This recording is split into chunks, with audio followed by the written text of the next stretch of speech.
Welcome to Dubai, where under the bright city lights, the oldest motorsport event in the United Arab Emirates had a revamped ceremonial start for 2022. For the first time, the Dubai International Baja was flagged off at a spectacular event on the Dubai Festival City Promenade.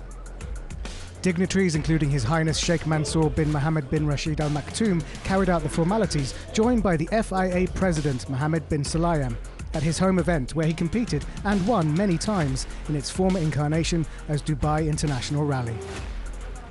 Technically the start of the event, all competitors must cross the line to begin the rally, but it's more a chance for local fans to welcome the huge international field of riders and drivers. These fans witnessed some live drama as last year's T3 World Cup champion Danya Akil had to call upon her South Racing team's help to fix her overheating Can-Am Maverick. The stars of the show included front-runner in the bikes category, Mohammed Al-Balushi, alongside Yazid Al-Rajhi, both of whom could seal their 2022 titles here this weekend at the season finale. A moment of calm and camaraderie on the harbour front before the helmets go on and the competition gets fierce the following morning.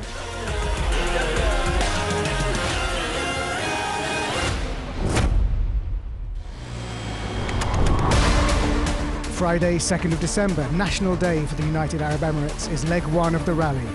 After the liaison section from the city, the stage starts in the small desert township of Al Lisaili, and 194.4 kilometres of challenging desert conditions later, the competitors get back to the city.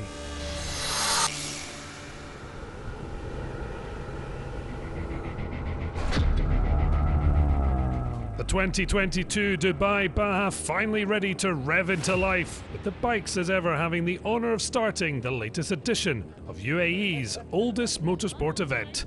Everything ready, as was young gun Konrad Dabrowski, odds on to retain his junior title. The pole warmed up for an exciting special ahead.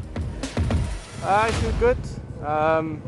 It was nice to have the 40 k's of road section because it was a bit chilly, so the body got cooled down, and yeah, I'm ready for the battle.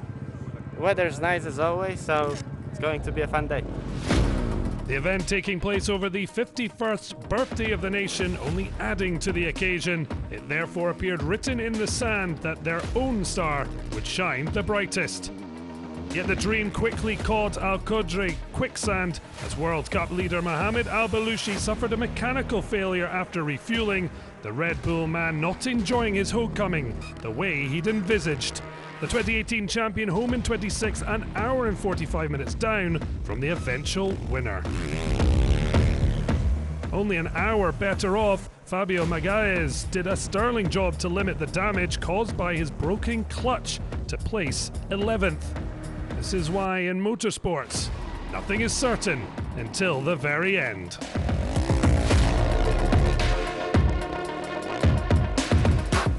With the leading two riders seeing their World Cup dreams stall, opportunity knocked for the chasing pack, especially with double points on offer on the final Baja of the season. Abdallah Abu Aisha was flying the flag for Jordan, but despite keeping tabs on the breakaway, couldn't find a place on the podium.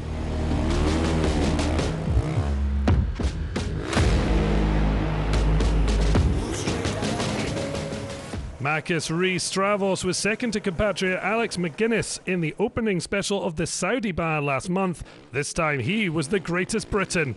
Starting 22nd and running 3 race-old tyres with cable ties holding his KTM together, the Welshman picked off one after another as the soon-to-be Dakar debutant posted a fantastic 4th. Mohammed Al-Balushi's teammate having a better day for MX Ride Dubai. The Kuwaiti trains and competes in the dunes of the Emirates and Qatar, and he used that experience to navigate away from dangers. No special win, but a fine 3rd place, and well set to fight for the overall title. Having finished his first Dakar at the 3rd attempt at the start of the year, looking to end the year on a high. Coming into this weekend, only 4 points separated Al-Shati from Dabrowski in the World Cup standing, setting up an exciting prospect for the finale on Saturday. Only a disaster could stop reigning junior champion Dabrowski from retaining that title, but now the big prize in mind. Having triumphed in Qatar 9 months ago, the 20-year-old looking in pole for a second special win. Yet it was another youngster who hit the top, an Austrian with an incredible racing pedigree, the nephew of '94 Dakar Rally winner Heinz Kinnengadner. A first stage win in May's Hellas Rally in Greece, and now a maiden success on his Dubai Baja debut.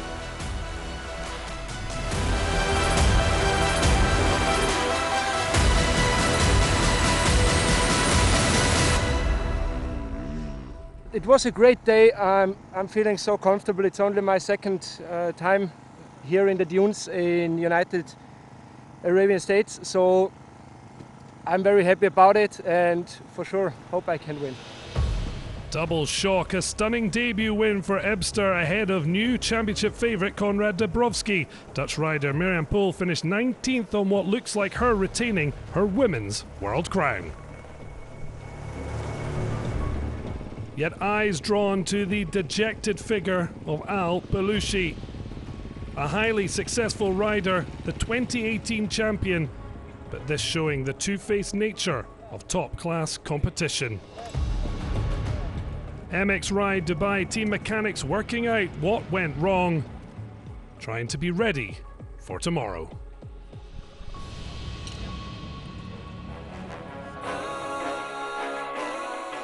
Technical scrutineering carried out by the FIA and FIM is crucial for competitive fairness, but more importantly, for safety. Before the event can begin, everything is checked. Cars have a roll cage and seat belts. Bikes don't, so checking the rider's kit is especially important. What we're looking for is, first of all, we look at the helmet. We need to make sure it's the right standard, that it is in good condition, on which we place the sticker, which we check at the start to make sure that they're actually wearing the one that we approved of. We will go and check the front and back protector on the clothing, right standard, make sure it's in good condition. Same for the airbags, which also have to have cylinders. We will also check the overall condition of the clothing that the competitor is wearing. That includes boots, which should be 30 centimeters minimum as per standard. Make sure that it's without any cracks, without any holes. Okay, so two things remaining, the goggles and the camelback, please. Camelback in this particular competition must be a minimum of 2 liters. The capacity is fine, yeah. Okay. This is more or less the checklist that we go through during the check of competitor personal protective equipment. This part of equipment is tipped up. Thank you.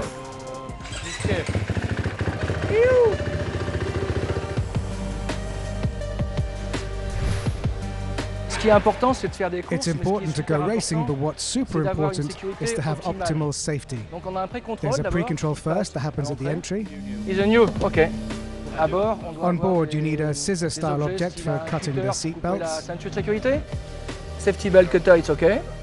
You need indicators, lights. Yes, okay. And brake, please. A medical kit, a survival kit.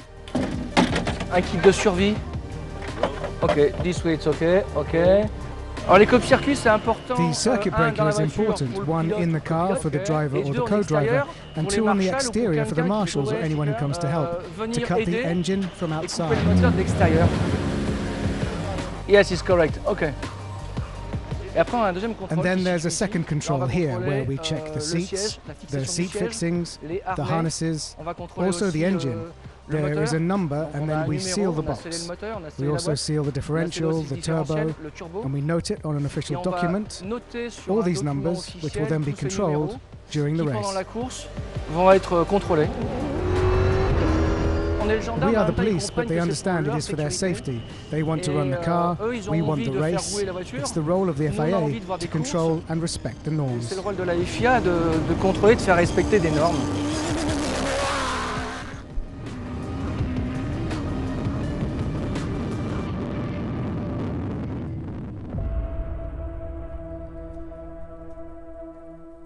In the morning desert sunshine, the crews gather after the liaison section, regrouping before the start of Stage 1. Yazid Al-Raji stops for a quick chat with Toyota teammate Lucas Moraes, passing on a bit of wisdom to the Brazilian who is on unfamiliar ground. My first desert race, so expectations are good. The learning curve is steep, but very nice to be here. And it's off the start line for Yazid Al-Rajhi, opening the road as the first car. Regular co-driver Michael Orr is missing this event after injuring himself escaping from a dramatic vehicle fire in Baja, Poland in September. Dirk von Zitzewitz is navigator, and the pair had a very successful result in Hail for the last round of the Baja World Cup, the second event win of the season for Al-Rajhi after victory in Italy for round 3. Today, though, was a tough stage for the Saudi. Feeling sick during the stage, he actually vomited in his helmet and had to stop for several minutes to recover. Continued to the finish though, and despite this hiccup along the way, was third quickest.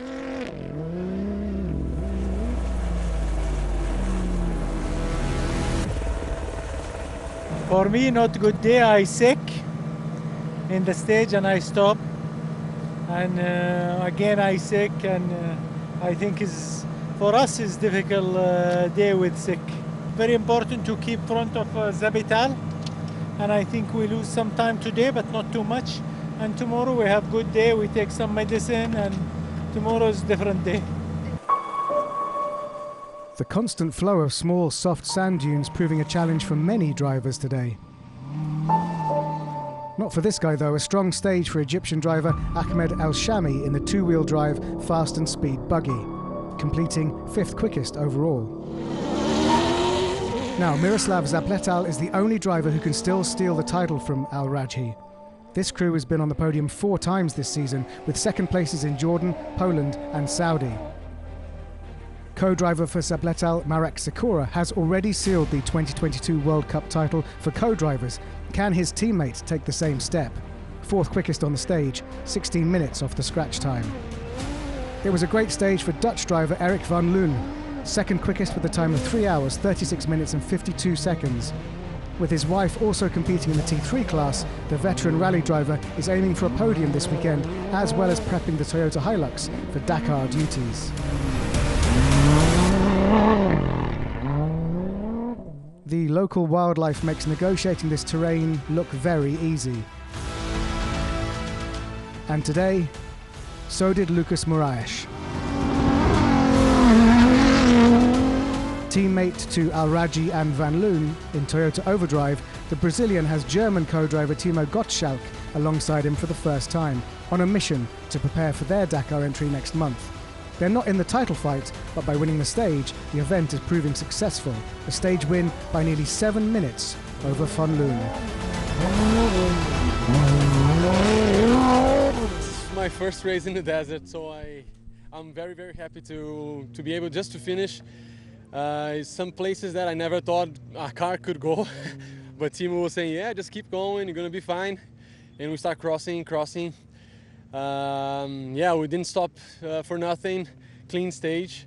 But it was also interesting because we managed to, Yazid have some problems, and we managed to pass, and then we were open the road. So my first desert race, opening the road, it's quite tricky. At the midpoint of Dubai International Baja, it's Lucas Moraes who leads from Erik van Loon and Yazid Al-Rajhi, a Toyota Overdrive podium lockout, with Zapletal and El-Shami completing the top 5. Driving in the open category, a lot to learn for Khalid Al-Qasimi. The Emirati may be on home sand, but he hasn't driven for nearly a year, and he has a new car and a new co-driver. It's a Mini, not a Peugeot, and it's Olaf Lerner next to him. Part of the Red Bull Off-Road Junior Team USA, Mitch Guthrie Jr. is the son of legendary American driver of the same name, 2nd quickest today in the Seat Arona. And this is Denis Krotov in the John Cooper Works Mini. The Russian driver competing under a Kyrgyzstan license dropped 3 hours today. On to the T3 class. 18-year-old Aliyah Kolok arrives here on the crest of a wave. She's leading the Middle East Baja Cross Country Cup and could seal the title here this weekend. All good preparation for her debut on the Dakar Rally in Saudi Arabia next month. The family team Buggyra Can-Am underneath her, proving a weapon in the dunes, but today ended in penalties, so she has a mountain to climb tomorrow. Another trailblazing female driver is Mashael Al-Abaydan. who had to ask special permission to get a racing license to drive in her home country, Saudi Arabia, back in 2019. She's been driving off-road on 2 and 4 wheels since she was a kid and has proved herself a strong contender. 2 podiums in the Baja World Cup this season. She finishes the stage 5th quickest.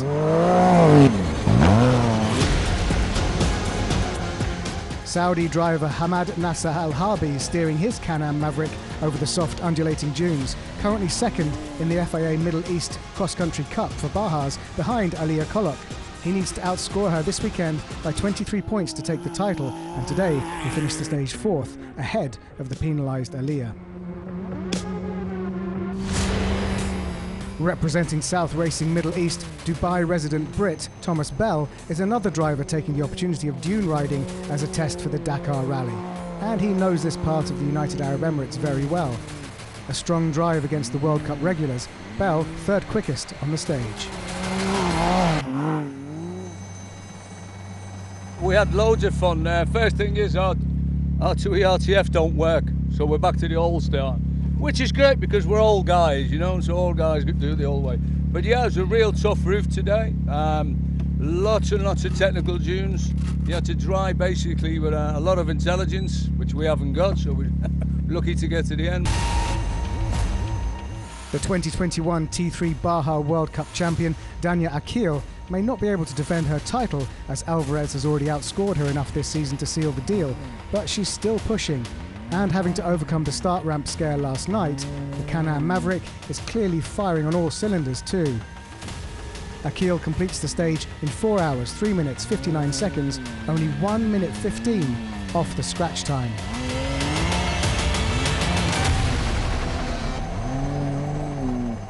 Fernando Alvarez and co-driver Xavier Panseri arrived in Dubai having already clinched the 2022 Baja World Cup title, the only class that was decided in advance of this grand finale. So the goal here was to enjoy and gain experience, but still setting impressive pace. The fastest T3 through the stage with a time of 3 hours, 42 minutes and 44 seconds, clearly not resting on his laurels with the title already in the bag. 2 female Saudi drivers in the top 5, with Dania Akil keeping Fernando Alvarez honest at the top of the leaderboard. I'm Cristiano Baptista from Brazil. I've been racing since '95. We have a chance to compete in this World Baja Championship that we're going to go for the win, if all goes well, of course.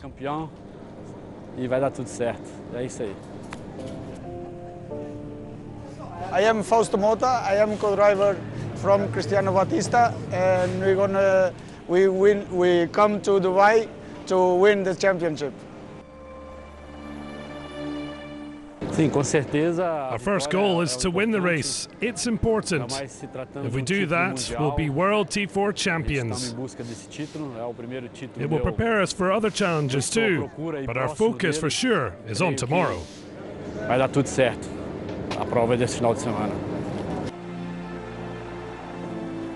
Well, I think Cristiano is a great pilot. He's ride very, very fast, and he have much control in the car. He's a very good pilot, and I think I can help him with mechanical.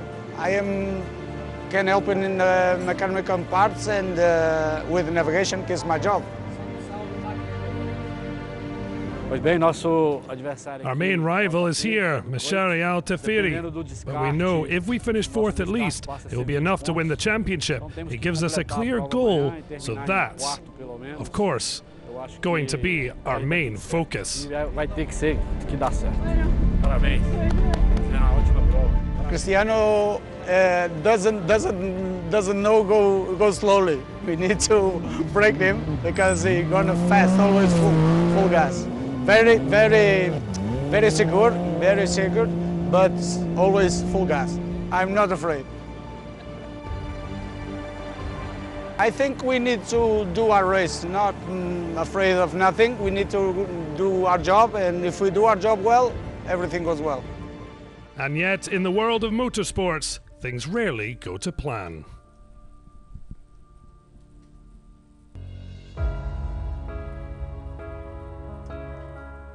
So to the action on the sand as the T4 competition really heated up under the blazing Emirati sun.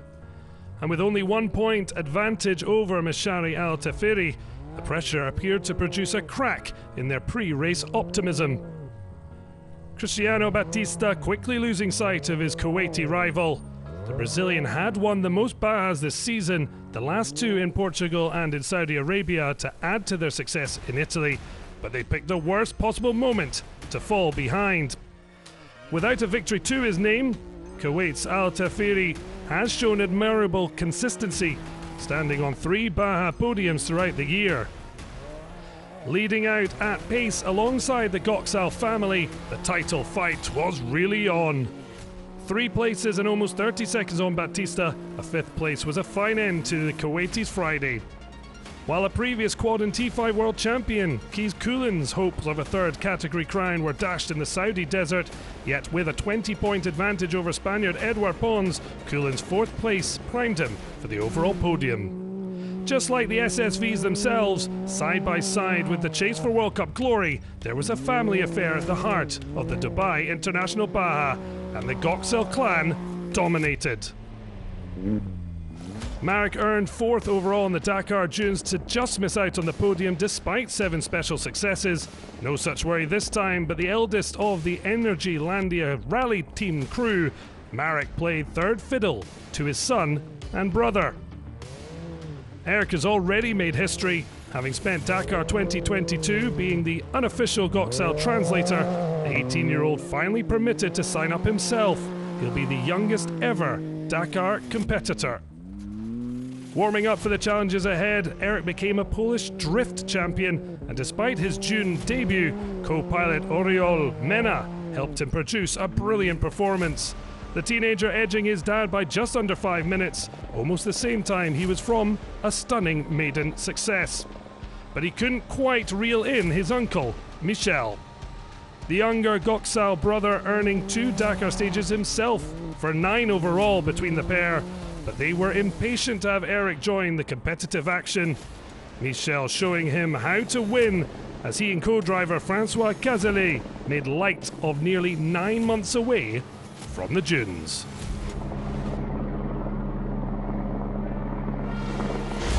Last time that I went on dunes, it was on February, on March, so it is really nice to me to come here.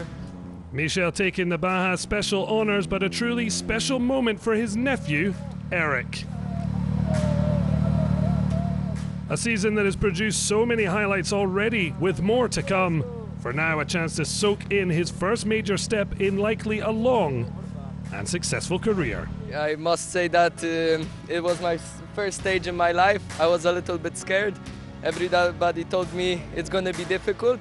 I say in some parts it was quite difficult, but nobody mentioned it was so fun. So I'm very happy. Undiluted joy as the young gun fired his way to 2nd place as part of a Polish family. 1, 2, 3. A Goxal lockout, 5th for Al Tafiri, puts him in sight of the World T4 title. But the day belonged to the Polish family, and especially the new kid on the block. First stage in my life.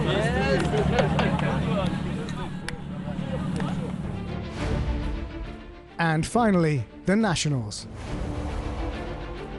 Gaurav Chirapal won the Desert Storm Rally 2022 in his home country of India. He was slow today in his Nissan Patrol, even though he prepared for Baja Dubai by taking part in the UAE Desert Rally Championship.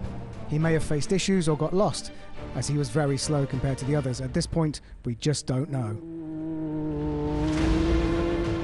Atif Al-Zaruni is more used to riding quads in local rallies in the United Arab Emirates.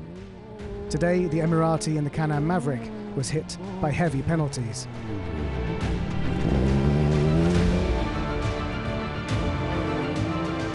Nationals competitor and compatriot to Al-Zaruni, Tamer Abu El-Sad also lost time today in his Can-Am Maverick and got lost, as you can see him turning around here, but heavily penalised given the maximum nominal time for the stage.